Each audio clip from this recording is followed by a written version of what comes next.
Muy buenas noches, amigos. Bienvenidos a la emisión estelar de TVC Noticias. Aquí, lo más destacado del día.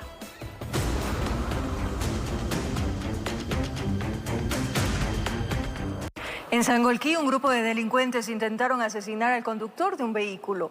Lo apuñalaron con un desarmador cuando la víctima intentaba impedir el atraco. Los antisociales de nacionalidad colombiana pretendían llevarse el automotor.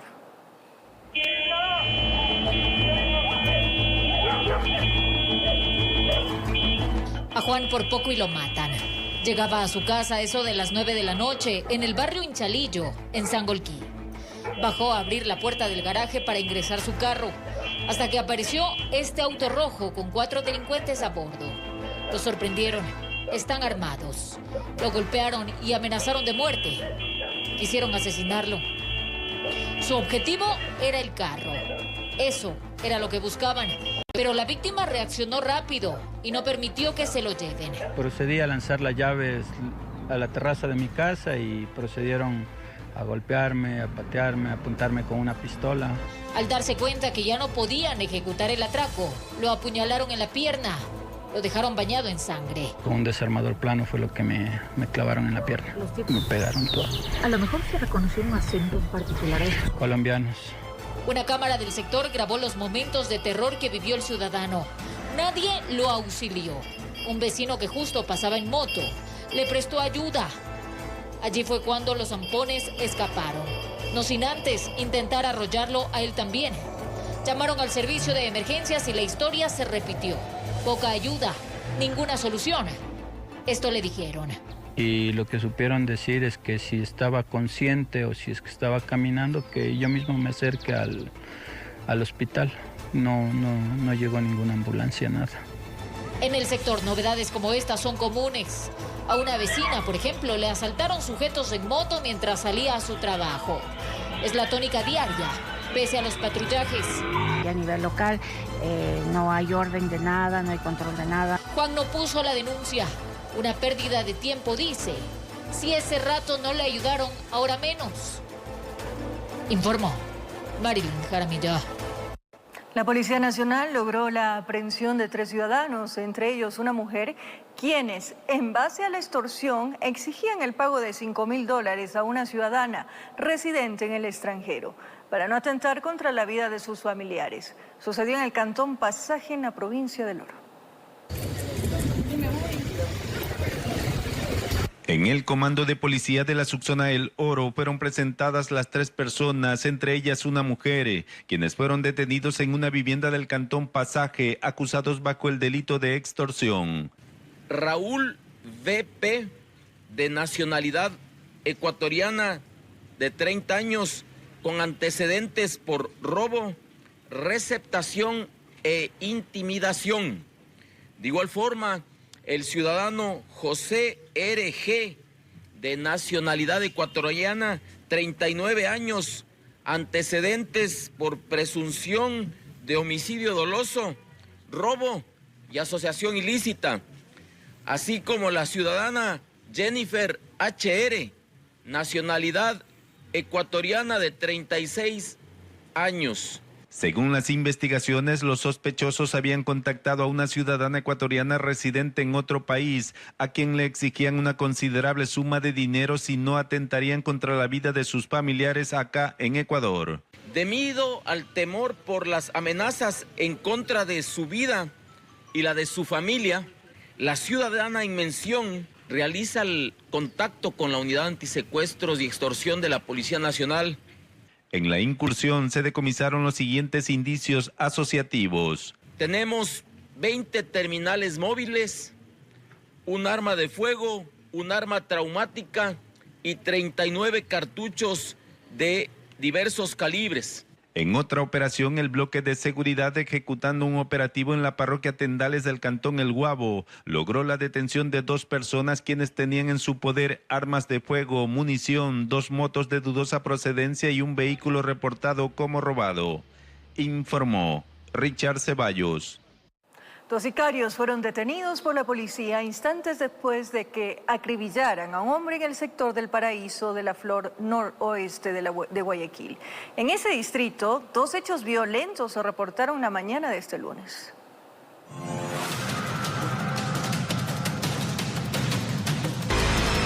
Prácticamente frente a motorizados de la policía, 2 sicarios a bordo de esta motocicleta dispararon contra un hombre que estaba en la calle principal del Paraíso de la Flor, en Nueva Prosperina. El crimen ocurrió a las 10 de la mañana y los policías que estaban estacionados en una esquina junto a varios comerciantes iniciaron la persecución que terminó en una balacera.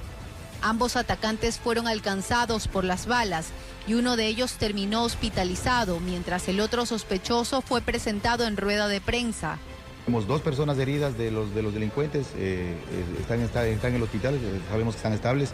Y hay un arma de fuego tipo pistola, calibre 9 milímetros, marca Taurus, una motocicleta que se encuentra reportada como robada. De los 2 delincuentes sabemos que uno tiene antecedentes penales por tenencia de robo y tenencia de armas y por robo.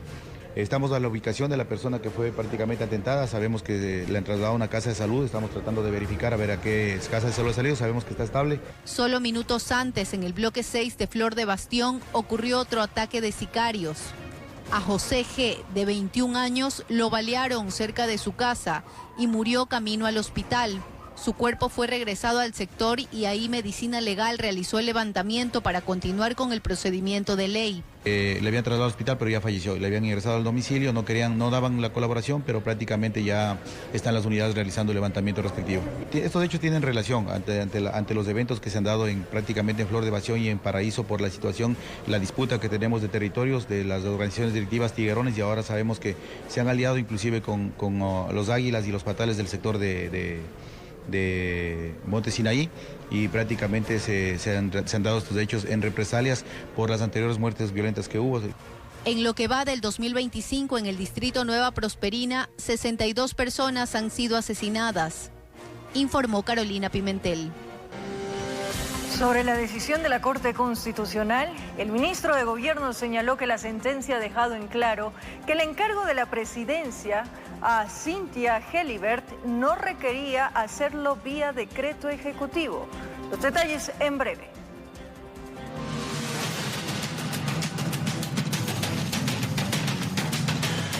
Una persona murió y otra resultó herida tras recibir un ataque a bala en el centro de Guayaquil. Las víctimas se movilizaban en moto cuando fueron baleadas. El herido es un menor de 17 años de edad. Los cuerpos quedaron en la vía pública. Uno de ellos cayó sobre la esquina de Alejo Lascano y José Mascote, herido de gravedad con varios impactos de bala en su cuerpo. Allí se pudo observar que intentaba con desesperación luchar por su vida. Metros más adelante se encontraba otra víctima. Se trataba de un menor de 17 años también afectado, producto del mismo ataque armado. Lo que indican es que han estado unos ciudadanos transportándose en motocicletas y en lo que ya se están retirando se produce tal vez un enfrentamiento entre personas armadas. Producto de esto, uno de ellos herido y un fallecido. Ambos fueron trasladados hasta un hospital. El menor de 17 años quedó ingresado con heridas de gravedad. Mientras tanto, el adulto falleció en el mismo hospital. Hasta el cierre de este informe se desconocía la identidad del ahora occiso. Lo que se pudo apreciar por la unidad que llegó al punto es que existían máculas de sangre y indicios balísticos. ¿Eso específicamente en qué calle? En Alejo Lascano y Avenida Quito. Sobre la parte alta de este paso a desnivel se habrían encontrado algunos casquillos de bala, lo que indica que el ataque se habría perpetrado desde la parte alta. Reportes aseguran que las víctimas eran parte de un grupo de motorizados quienes se encontraban dando vueltas por la ciudad. Reunidos, y nuestra labor como Policía Nacional es preventiva, les habían hecho retirar y en lo que ya se están retirando acontece. Informó José Morales. Al parecer, una riña originada durante el consumo de alcohol terminó con la vida de un hombre en el sector sur de Ambato. Los testigos señalaron que el hombre fue herido en el pecho con un arma blanca, lo que le provocó la muerte. Una larga mancha de sangre en la vereda quedó como evidencia del fatal desenlace en el sector de la Letamendi, al sur de Ambato. Lo que habría sido una tarde de copas, en unos segundos se convirtió en un hecho violento, donde un hombre perdió la vida. El señor ha estado tomando frente a su casa, con amigos y todo lo demás, y lamentablemente lo van apuñalando en el lado derecho del pecho. Alertados por el servicio integrado EQ 911, autoridades se dieron cita solo para comprobar que el cuerpo ya se encontraba sin signos vitales. Y con una herida que su orificio es compatible con un arma cortopunzante. Nos encontramos con 2 personas sospechosas que están siendo investigadas para verificar si se trata de la persona responsable de este hecho violento. Moradores y familiares de la víctima manifestaron su descontento con las autoridades debido a que el hecho criminal ocurrió a pocos metros de una UPC. Para que la UPC funcione, que no esté abandonada ahí. No hay control aquí para nada. Sí, mi primo es el fallecido señor. Entonces tiene que estar la policía aquí presente y que vean a toditos los que están aquí borrachos y están ahí sentados en el hueco. Eso tienen que venir a ver los policías. Esta UPC se encuentra aquí habitada por personal policial que pernocta aquí en el lugar para poder descansar y luego incorporarse a sus labores rutinarias. De acuerdo al mayor Adrián Romero, el hoyo Oxiso registraba antecedentes penales por transporte ilegal de sustancias sujetas a fiscalización. Por tráfico de drogas en el año 2018. Informó Ítalo Salazar. En Calderón, la policía incautó 15 kilos de droga que estaba siendo transportada en la cajuela de un vehículo. Según las autoridades, la droga presuntamente estaba destinada para ser distribuida para el mercado interno. Una mujer, quien conducía el vehículo, fue detenida para las investigaciones. Su presencia fue advertida por la ciudadanía en el sector de Llanos, en el norte de Quito. El vehículo negro merodeaba las calles del lugar como si estuviera buscando o esperando a alguna persona. Somos informados por alerta del EQ 911 que por el sector se encontraba un vehículo sospechoso. Por ende, avanzamos a verificar. Logramos localizar el vehículo. Por tal motivo procedemos a interceptarlo. Se toma contacto con la conductora del mismo. La actitud de la fémina levantó más las sospechas de los gendarmes, por lo que procedieron a abrir el maletero del automotor. Allí evidenciaron que existían 2 fundas negras con varios paquetes envueltos en cinta de embalar. Al verificar el vehículo, en la parte de la cajuela se puede ubicar una funda plástica negra de la misma que contenía varios bultos que en su interior poseían una sustancia vegetal verdosa, presuntamente sustancia sujeta a fiscalización, marihuana. En el cual en su interior constaba con 15 paquetes tipo ladrillo envueltos en masking. La droga aparentemente iba a ser entregada a otras personas. Según versiones de la aprendida, se habría dirigido desde el sur de la urbe a entregar la mercadería ilegal hasta la parroquia de Calderón. Esta sustancia fue trasladada desde el sector sur de la ciudad hasta acá al sector de Calderón. Lo cual más o menos estamos realizando una verificación que de cada uno de estos paquetes salen 1000 dosis aproximadamente, a unos 15.000 dosis, las cuales se han podido sacar en circulación en situación de microtráfico. Las autoridades indicaron que se investiga a qué grupo delictivo pertenecería el cargamento, más por la cantidad encontrada suponen que estaba destinada para el mercado interno. Está también 2 teléfonos celulares, una cantidad de $70 americanos y de igual manera una balanza. Bueno, de acuerdo a lo que manifestaban, aproximadamente $2.000 por cada uno de los paquetes. Informó Mauricio Sánchez. Tras las modificaciones en el plan de rutas y frecuencias en la capital, existe malestar en sectores donde los moradores aseguran que no hay cobertura. ¿Cuál fue la respuesta de la Secretaría de Movilidad? En breve les contamos. Asesinan a un agente de tránsito de Durán en los exteriores de la institución. 2 sospechosos del crimen fueron capturados.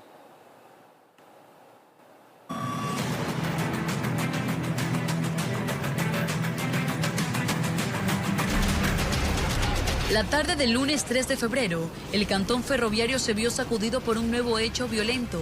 Se trata del asesinato del agente de tránsito Kelvin Jarama, quien también era una figura popular en redes sociales. Él había ingresado aquí a las instalaciones de la Autoridad de Tránsito de Durán, un vehículo en el cual se habían bajado 2 sujetos y habían propinado varios tiros al señor, del encargado, diría yo, de la agencia. Es el jefe subrogante de aquí de la agencia de tránsito, de las cuales también sale una persona herida y él fue trasladado hasta el hospital. Son varios disparos que le dan al señor subjefe de la agencia. Su muerte conmocionó a la comunidad y generó gran cantidad de reacciones en redes sociales. Ay, sí, ya no sé. ¿Sabes qué? Ahorita matan porque te metes con la vecina de al lado, porque la has visto maricar al vecino, ya por todo eso. Algún operativo y le multó a un más.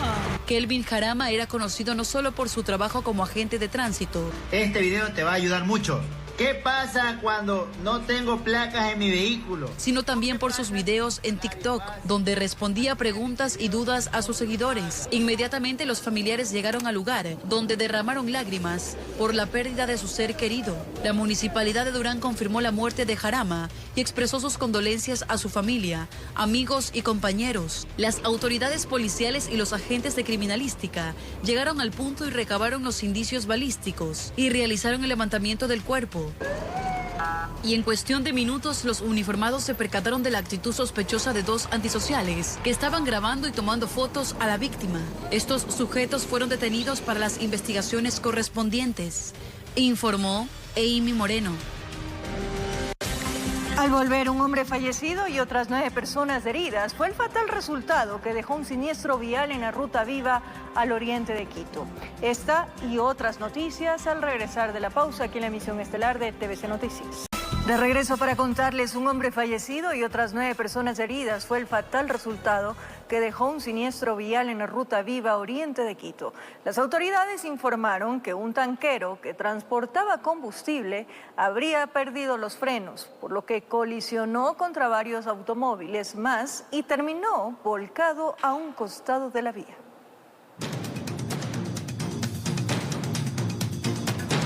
La escena impactante fue el desenlace de un aparatoso siniestro vial ocurrido nuevamente en las vías de la capital. Salió un golpe era bien duro el golpe que se escuchó. El tanquero bajó ya sin frenos, me parece porque ya una velocidad muy grave y ya parece que no se pudo sostener, ya no pudo controlar, el tanquero se fue pues contra la pared. Eran alrededor de las 13 horas cuando un tanquero que transportaba combustible circulaba por la Ruta Viva con dirección Quito Valles. Aparentemente, una falla mecánica hizo que su conductor perdiera el control del vehículo y aumentara la velocidad. La presunción es la pérdida de frenos del vehículo. El mismo se impacta con otros vehículos en su trayectoria hasta que aquí en el lugar se estrella contra los postes de energía eléctrica y posterior se vuelca. 4 automóviles fueron impactados en el trayecto. Una furgoneta de transporte escolar también quedó reducida a chatarra. Tenemos derrame de combustible, personal de bomberos se encuentra realizando la contención del mismo. Tras volcarse, el vehículo pesado terminó en la parte superior de una loma limítrofe de la vía. El conductor del camión lamentablemente perdió la vida producto del impacto. Aparentemente es el conductor, entre 35 a 40 años de edad. Él ya ha sido levantado ya por medicina legal. Los heridos fueron atendidos en el sitio y llevados a varias casas de salud.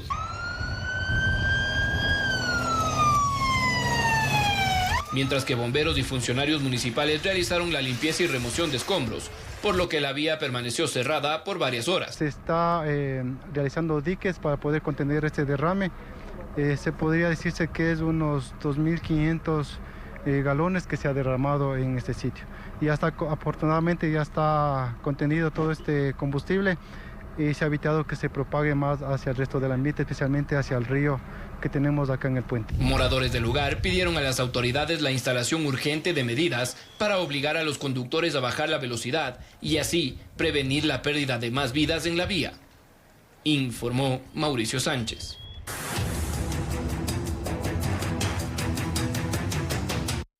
Un ciudadano, quien presuntamente estaba bajo los efectos del alcohol, casi atropella a decenas de estudiantes durante un desfile en el sur de Quito. Un video evidencia cómo el carro avanza a alta velocidad entre los menores.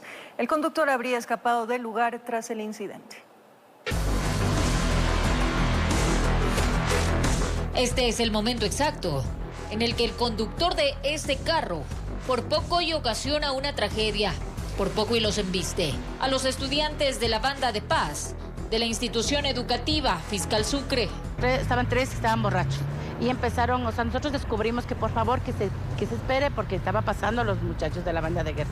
Y entonces el señor no nos hizo caso, nada, y cogió y empezó a agredirnos a los papás. Los menores habían sido invitados para participar de un desfile en la Argelia al sur de Quito.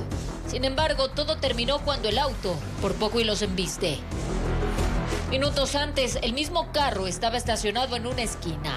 Molesto, el conductor intentaba pasar por el sitio. Le explicaron que no podía, lo que provocó una discusión con los padres de familia. El señor supuestamente se retiró, pero no cogió, se dio la vuelta y bajó embaladísimo, así, o sea, como si iba a bajar así, todito, y los muchachos iban desfilando.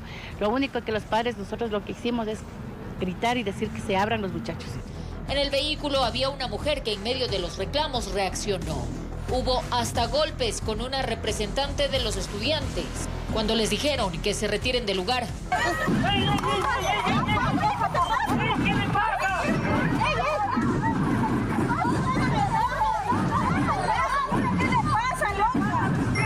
Afortunadamente no hubo ningún atropellado, pero sí heridos, producto del empujón por salvaguardar su integridad. Eran de lo que se lanzaron unos al piso. Un familiar de alguna compañerita del colegio, en la cual se avanzó a empujarle al carro y él recibió un remellón en el brazo, en la pierna, dando gracias a Dios no está herido, o sea, gravedades, nada de eso. La policía llegó después y los agentes de tránsito nunca llegaron, sostienen los testigos. Solicitan a las autoridades tomar cartas en el asunto, porque una desgracia podríamos estar contando. Un respaldo, porque así no pueden salir los chicos, ¿no?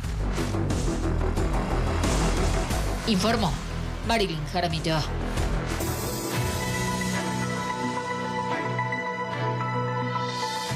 Si bien el cambio de los recorridos de las operadoras del corredor suroccidental han traído felicidad en algunos barrios, también existe malestar en otros sectores, porque las rutas se han cambiado y acortado. Desde la Secretaría de Movilidad señalan que son pruebas que están sujetas a cambio. La reorganización de rutas y frecuencias del transporte público en Quito tiene el fin de integrar todos los sistemas y subsistemas, principalmente para alimentar al metro, ecovía y trolebús. El proceso se lleva adelante con el cambio de recorridos de las operadoras que brindan el servicio en el corredor suroccidental que circulan por la avenida Mariscal Sucre, conectando el sur con el norte.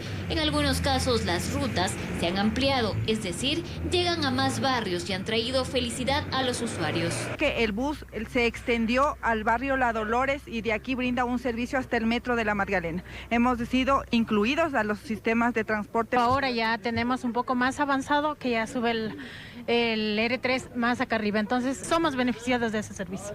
Sin embargo, otras rutas se han acortado, generando malestar. Por ejemplo, aquellas que salían desde el sur y pasaban por universidades y colegios en el norte, sintiéndose más afectados los estudiantes. Me voy a la UTE, entonces ahora nos va a tocar agarrar taxi, porque el único que llegaba arriba era el R5. Y al parecer ese bus ya no va a pasar por ahí. Si es que hay un cambio en esto de los transportes, sí va a ser un poco difícil, ya que yo tengo el horario hasta muy altas horas de la noche, entonces es muy peligroso que yo baje y agarre otro bus que posiblemente me vayan asaltando. Ante ello, el secretario de Movilidad, Alex Pérez, explica que algunas operadoras cumplen recorridos similares y con estos cambios se busca optimizar no solo el servicio, sino descongestionar zonas conflictivas. ¿Qué es lo que pasa aquí? Nosotros tenemos una gran cantidad de buses en cola cruzando los túneles del occidental. Eso causa ineficiencias. Entonces estamos viendo la mejor forma de reducir los números de buses. Obviamente la gente necesita tener conectividad hacia ciertos puntos del norte de la ciudad específicos y vamos a respetar, vamos a ir trabajando con ellos, pero darles alternativas también. Darles alternativas como la utilización del metro, que igual les deja, por ejemplo, en la Universidad Central. Señala que de las 21 operadoras de este corredor se debían modificar 11 según estudios técnicos. Sin embargo, en territorio fueron viables únicamente 9, por lo cual resalta que se trata de pruebas. asegura que los cambios de las rutas están sujetos a cambios. Actualmente se realizan preoperaciones que no son las definitivas, por lo cual están prestos al diálogo. Eso no quita que a posterior se puedan hacer nuevas modificaciones, ¿no? Poco a poco las iremos trabajando y hay un trabajo de socialización con la comunidad. El cambio de rutas y frecuencias continuará en el sector del Valle de los Chillos, Tumbaco y El Quinche, informó Adriana Rojas. Tras las modificaciones en el plan de rutas y frecuencias de la capital, según la Secretaría de Movilidad, la percepción de seguridad ciudadana es positiva. Se prevé seguir reforzando las medidas.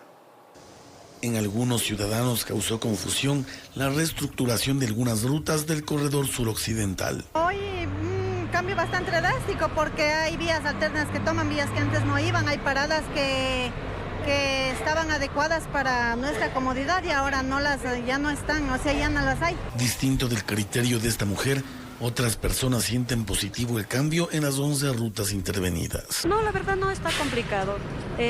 No es mucho lo que ha cambiado la ruta y las personas que ya conocemos pues ya sabemos por dónde más o menos va y desde dónde ya podemos coger la ruta. Pero entre criterio y criterio, en realidad quien tiene el compendio general de la percepción ciudadana es la Secretaría de Movilidad. Hemos recibido muy buenos comentarios por parte de la ciudadanía.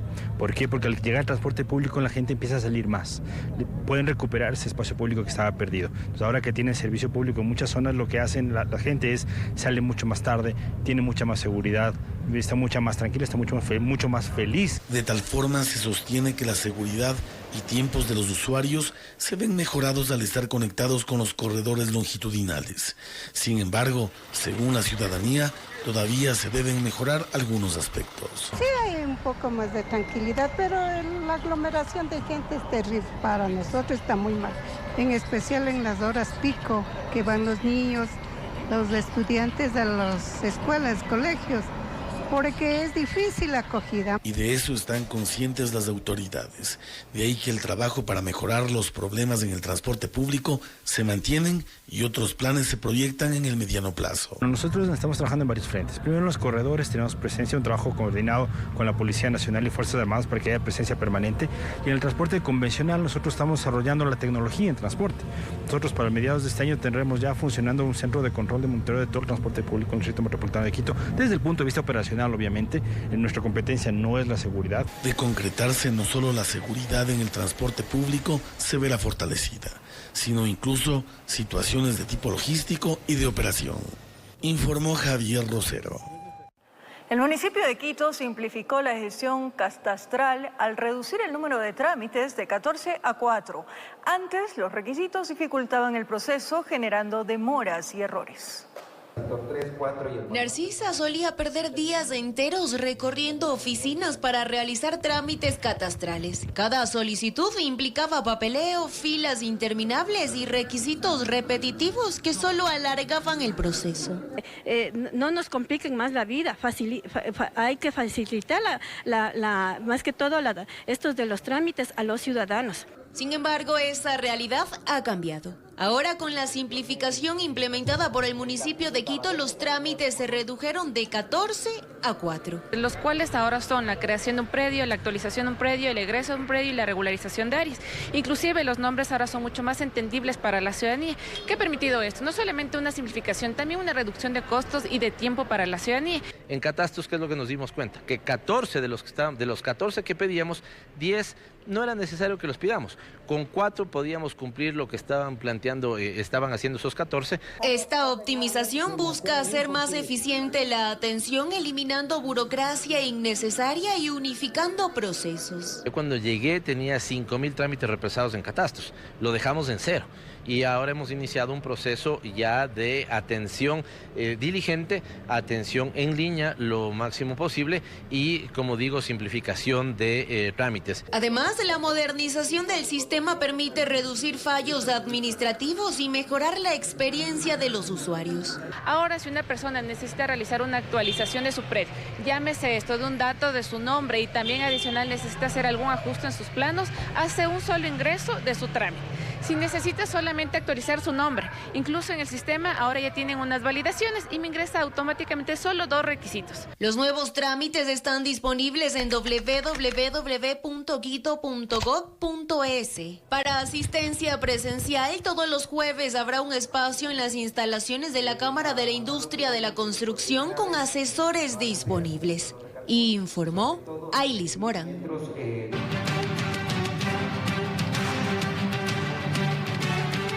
Los decretos ejecutivos que dispusieron el encargo de la presidencia a Cynthia Gelliver fueron declarados inconstitucionales por parte del Pleno de la Corte Constitucional. El organismo señaló que estas decisiones son contrarias al artículo 146 de la Constitución.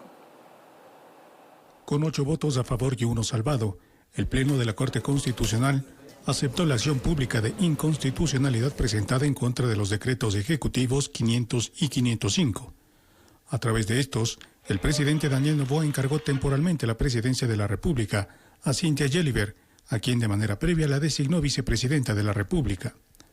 El análisis de la Corte consideró que estos actos son contrarios al artículo 146 de la Constitución, que regula el procedimiento de reemplazo del presidente en caso de ausencia temporal, contraviniendo el régimen constitucional. El cargo debe ser asumido por quien ejerza la vicepresidencia. Además, la figura del encargo no está contemplada en la normativa constitucional como un mecanismo válido para delegar el ejercicio de la presidencia, señaló el documento. Asimismo, la Corte señaló que la ausencia temporal del presidente debe responder a causas específicas y no puede ser determinada unilateralmente mediante un decreto ejecutivo. Según el artículo 146 de la Constitución, las únicas razones válidas para la ausencia temporal son enfermedad, fuerza mayor o licencia otorgada por la Asamblea Nacional.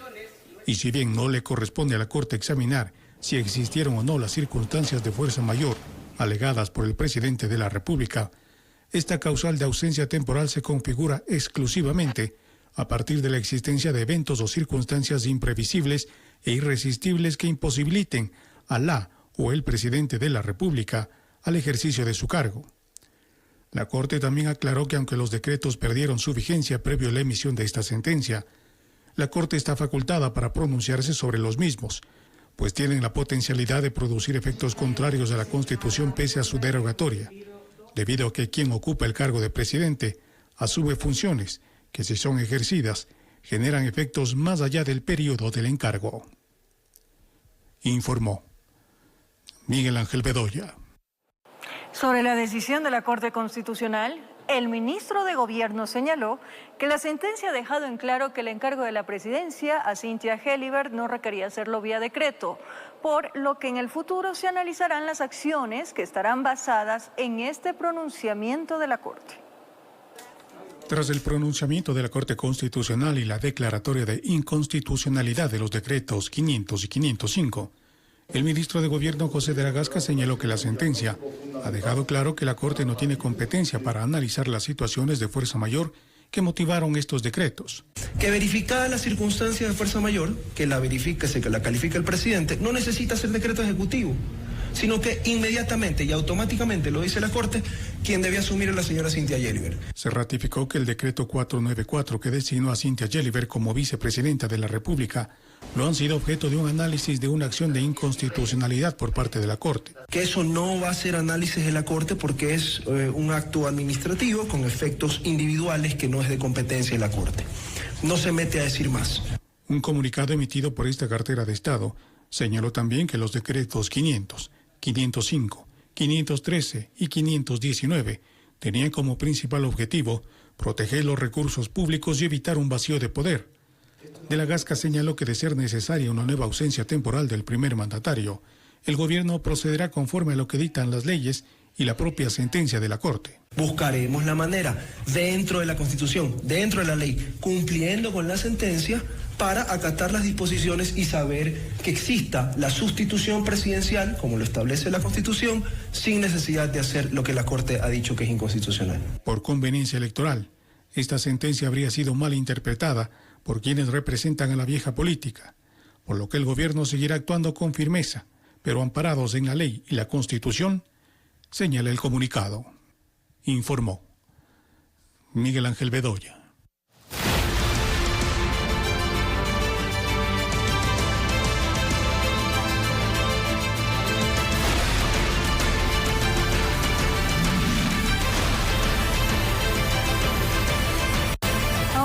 momento de revisar la trayectoria del candidato del partido Sociedad Unida Más Acción Suma, lista 23, Wilson Enrique Gómez.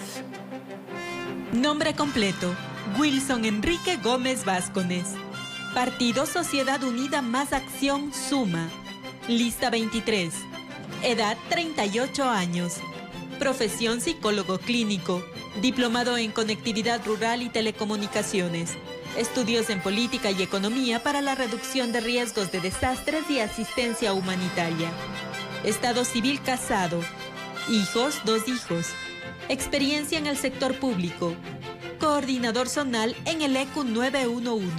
Secretaría Nacional de Riesgos. Jefe de promoción del Centro de Mediación de la Función Judicial. Gerente Nacional de Interconexión y Regulación General. Técnico de la Corporación Nacional de Telecomunicaciones. Experiencia en el sector privado. Bombero. World Food Program ONU. Oficial de Logística y Emergencia en Haití. Esta es su primera candidatura a la presidencia. El candidato Wilson Enrique Gómez propone un gobierno basado en principios de eficiencia administrativa y un fuerte enfoque en la modernización del país. Veamos su perfil político. Wilson Enrique Gómez, de 38 años, candidato a la presidencia por Suma. Es nuevo en el tablero político, pero no en el sector público. Es psicólogo clínico, graduado en la Universidad de Guayaquil. Además, cuenta con diplomados en conectividad rural y telecomunicaciones y en política y economía para la reducción del riesgo de desastres. Ha trabajado en el ECU 911, la Secretaría de Gestión de Riesgos, y se desempeñó como gerente nacional de Interconexión y Regulación General de CNT. Gómez trabajó con Jan Topic en la creación del plan de gobierno y ya pasó por unas primeras elecciones al postularse como su reemplazo cuando el Tribunal Contencioso Electoral no aceptó la candidatura de Topic.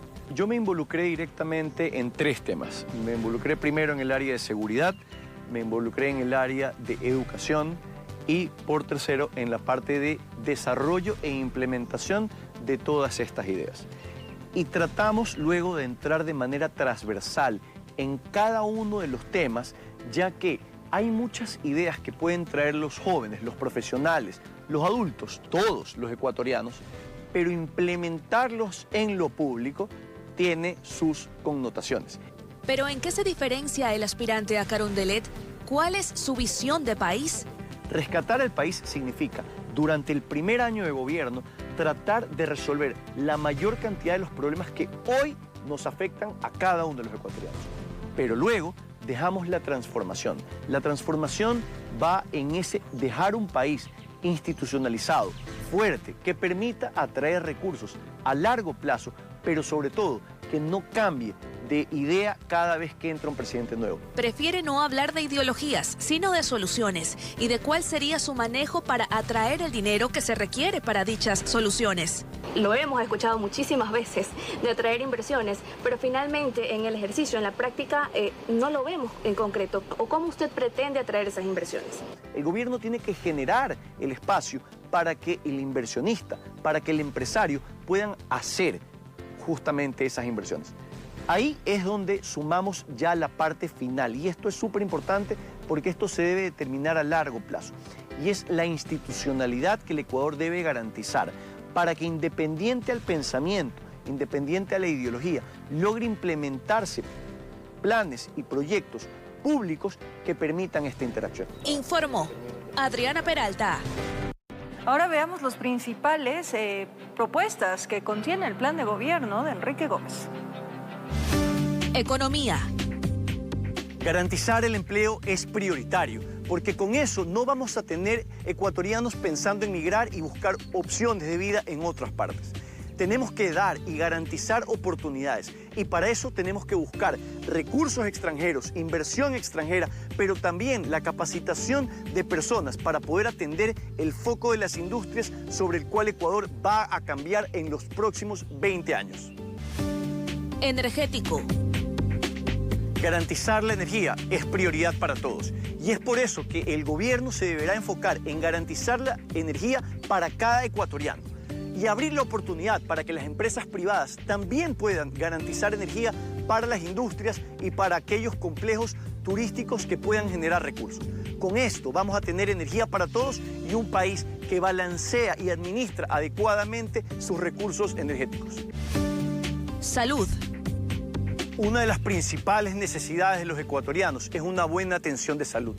Y es ahí cuando la tecnología, como eje transversal en cada punto del gobierno, va a buscar optimizar a través de plataformas la atención adecuada de cada ecuatoriano. No más esperas, no más falta de mantenimientos. Tenemos que concentrar un adecuado número de medicinas para poder atender y distribuirlas en cada rincón del Ecuador. Ese enfoque tenemos que mantenerlo y dejarlo establecido a largo plazo por y para los ecuatorianos. Seguridad. Nuestra propuesta en seguridad consiste en dos factores principales. Lo primero es todo lo regulatorio, fortalecer el control de fronteras, fortalecer a la policía y ayudar con tecnología el patrullaje y la determinación de puntos calientes en las ciudades.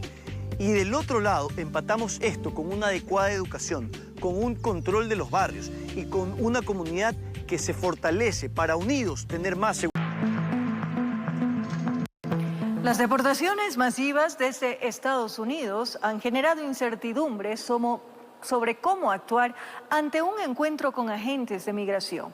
Una experta en ciencias internacionales a través de la red social TikTok ha brindado consejos legales para enfrentar un posible escenario de deportación.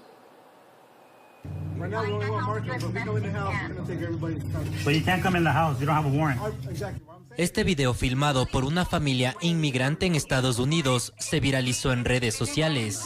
El motivo: se trata de una redada por parte de agentes del Servicio de Control de Inmigración y Aduanas, o por sus siglas en inglés, ICE. La sorpresa de los agentes fue mayor al escuchar desde el interior del domicilio que no podían abrir la puerta porque los agentes no tenían una orden judicial. Una jugada maestra que evitó la deportación. Ante esto, cuentas como la de Angélica Remache, una inmigrante de origen ecuatoriano, comparte sus conocimientos adquiridos en la Universidad de Harvard, donde se graduó, para que las personas puedan prepararse ante un encuentro con agentes de migración. Por favor, asegúrate de nunca firmar ningún papel sin la presencia de un abogado. No contestes ninguna pregunta a los oficiales de ICE sin un abogado presente. Entonces, para tener un abogado, lo que necesitas es la forma G28. La forma lo que hace es permite que un abogado te represente. Y lo único que tienes que hacer en esta forma, para que esta forma sea efectiva, es sencillamente firmar en la página número 3, no ponerle fecha. Evitar la orden de deportación también sería posible dependiendo cada caso. Entonces, para suspender la orden de deportación, lo que van a necesitar es la forma I-246. Lo único que van a hacer es, en esta sección en donde dice Evidence Submitted, poner su nombre, acá escribir su nombre y al lado firmar. Pero si la deportación es inevitable, ¿qué acciones podemos tomar para cuidar a nuestros hijos o mantener a buen recaudo nuestros bienes adquiridos en Estados Unidos? En nuestra segunda entrega le brindaremos consejos útiles para evitar perderlo todo. Informó Ítalo Salazar. En nuestra segunda entrega, entérese qué documentos debe tener preparados para proteger a sus hijos o los bienes adquiridos durante su estancia en los Estados Unidos.